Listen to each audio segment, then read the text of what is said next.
নির্বাচনের কাজেই যাচ্ছিলেন অজিত পাওয়ার, আর সেই সময়ে এই দুর্ঘটনা, আর সেই সময়কার ছবি সিসিটিভিতে বন্দি হয়েছে। দেখুন কতটা ভয়াবহ ছিল সেই সময়কার পরিস্থিতি, কারণ একটা প্লেন ক্র্যাশ হচ্ছে ওইভাবে, ওই গতিতে থাকা অবস্থায়, এবং প্রথমবার ল্যান্ডিংয়ের চেষ্টা করেও বিফল হন পাইলট। দ্বিতীয়বার ল্যান্ডিংয়ে এই পরিস্থিতি তৈরি হয়। দুর্ঘটনার মুহূর্তের সেই ছবি দেখাচ্ছি আপনাদের। মহারাষ্ট্রের উপমুখ্যমন্ত্রী অজিত পাওয়ারের মৃত্যু। গতকাল বিমান দুর্ঘটনায় মৃত্যু হয়েছে মহারাষ্ট্রের উপমুখ্যমন্ত্রীর।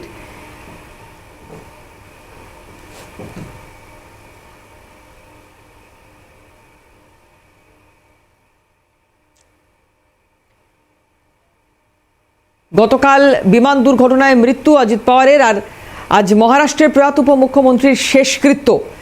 বারামতির বিদ্যা প্রতিষ্ঠান মাঠে এনসিপি প্রধানের শেষকৃত্য। গতকাল বিমান দুর্ঘটনায় অজিত সহ 5 যাত্রীরই মৃত্যু হয়।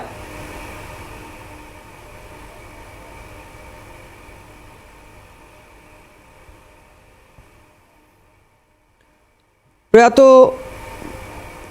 মহারাষ্ট্রের উপমুখ্যমন্ত্রী অজিত পাওয়ার, গতকাল ভয়াবহ বিমান দুর্ঘটনা, যে কারণে তার মৃত্যু হয়, এবং আজকে তার শেষকৃত্য।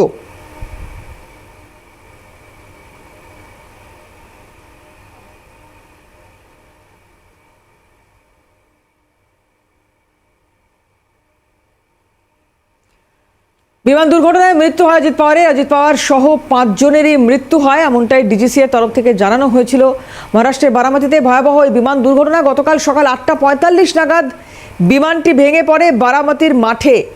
মহারাষ্ট্রের উপমুখ্যমন্ত্রীকে নিয়েই ভেঙে পড়েছিল ওই বিমান, আর ওই ভেঙে পড়া প্রাইভেট বিমানে অজিত পাওয়ার ছিলেন। বিমান অবতরণের সময় ভয়াবহ এই দুর্ঘটনা। নির্বাচনী প্রচারের জন্য মুম্বাই থেকে বারামতি যাচ্ছিলেন। মহারাষ্ট্রের পাহাড়ি এলাকায় কুয়াশার কারণে দুর্ঘটনা বলে প্রাথমিকভাবে মনে করা হয়েছিল, যদিও এখনো পর্যন্ত তদন্ত প্রক্রিয়া সম্পূর্ণরূপে শেষ না হওয়া পর্যন্ত স্পষ্ট নয় বিষয়টি।